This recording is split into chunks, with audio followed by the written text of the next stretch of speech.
tobanka maalmood u horeyso ee bisha Dhul-Xijja oo tobanka maalmood ugu fadli badan ma waxaa jirto acmaal gooni loo sameeyo ama maalin walba camal gooni la sameeyo miyaa jirto?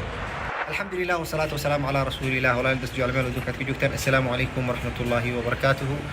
waxaan ku dhex jirnaa tobankii maalmood ugu qiimaha badnaa oo ilaahay subxaanahu wa tacaala ku dhaartay uu yidhi walfajri walayaalin cashr.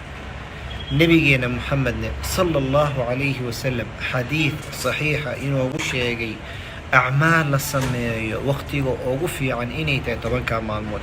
xabiibkeena uu yimid maa min ayaamin alcamalu الصaalixu fiihina axabu ila allah min hadihi اlayaam yacni alcashr. ma jiro maalmo uu ilaahay ka jecel yahay camalka wanaagsan in la sameeyo oo maalmahaan ahayn. macnaheeda waxaa waaye camal kasta wanaagsan oo aad samaysid maalmahan ilaahay subxaanahu wa tacaala wuu jecel yahay. maxaa la samayn karaa? wax kasta ayaa la samayn karaa.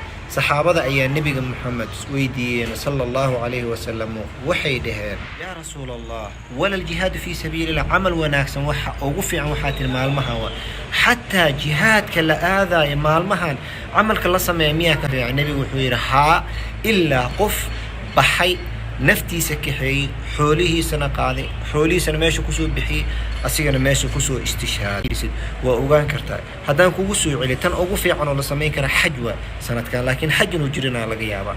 tan labaad oo loo baahan yahay qofka inuu sameeyo dikrigana waxaa ugu sharaf badan qur-aanka waaye. sadaqada in la baxsado, silata raxm in la baxsado, acmaashaas dhan waa loo baahan yahay.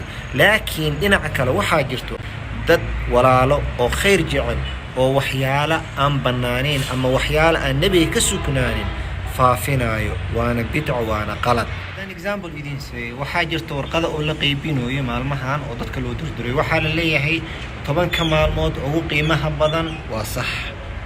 waxay leeyihin maalinta koobaad waa maalintuu nebi aadam ilaahay u dembi dhaafay, haddaa soonta adina waa lagu dembi dhaafaa. maalinta labaad waa maalintii nebi yunus caloosha laga soo saaray oo ducadiisa la aqbalay, haddaa soonta ducadaada waa la aqbala. waxyaabaha qaarkooda ma fiicna inaan anaga sheegan. rasul sal ly slam wuxuu man iftaraa calaya mutacamidan falyatabawa maqcadu min nar. qofkii igu been abuura kas booskiisa u diyaar garoobay inay noqonayso naar. waxyaabahadan aqoonin hasii faafin, khayr allah ku siiyo. faafi waxyaalaha saxiixda oo nebiga sala allahu calayhi wasalam ka sugnaaday.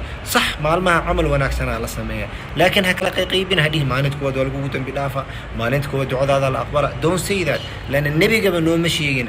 adiga halkee ka keentay marka? waxaas waa su-aal. sidaa darteed aan ku gaabsanno wuxuu nebi maxamed sala allahu calayhi wasalam inuu sheegay. qur-aankeena ayaa fiihi lkifaaya. qur-aanka inta ku jirtaan wada samayn karin. axaadiidta saxiixda nebiga ka sugnaatay ma wada samayn karno. fattaqu llaha ma statactum aa la dhah. waxyaabo kale ayaan jeebkeena ka keysana, khayr allah idiin siiyo. dadka walaalaha risaaladaas dadka u diraayo, intaadan dirin iska hubi, khayr allaha ku siiyo. jazaakum allahu khayran. aniga ma ogeen qof walaalaha ii soo diro su-aashaas iiga weydiisay, anigana ma garanayna. markaan aqriyay waaya maalintaas kanaa lagu sameynaa, maalintaas kanaa la sameynaa. nebigii ma dhihin, annaga intaan ka keenayna. khayr allah idiin siiyo. ilahi subxana wa tacala waxaan weydiisanaa tobanka maalmood dadka ka faa'iidaysto inuu nagu daro. aamiin dhaha. dadka oo loo dembi dhaafina allah nagu daro. carafa dadka la waafajiyey oo 2 sano ajirkeeda helay allah nagu daro. aamiin. qof kastana ha soomo, xataa soon haddii lagu leeyahay ha soomo. qofka soon lagu leeyahay ma soomi kara mise ma soomi karo, kilibka hore dhegeyso. jazaakum allahu khayr, baarak allah fiik. ilaah dartiisa idin jeclahay. dhegeyso, ka faa'iidayso, walaalaha kalena u sii gudbi. asalaamu calaykum waraxmatullahi wabarakatu.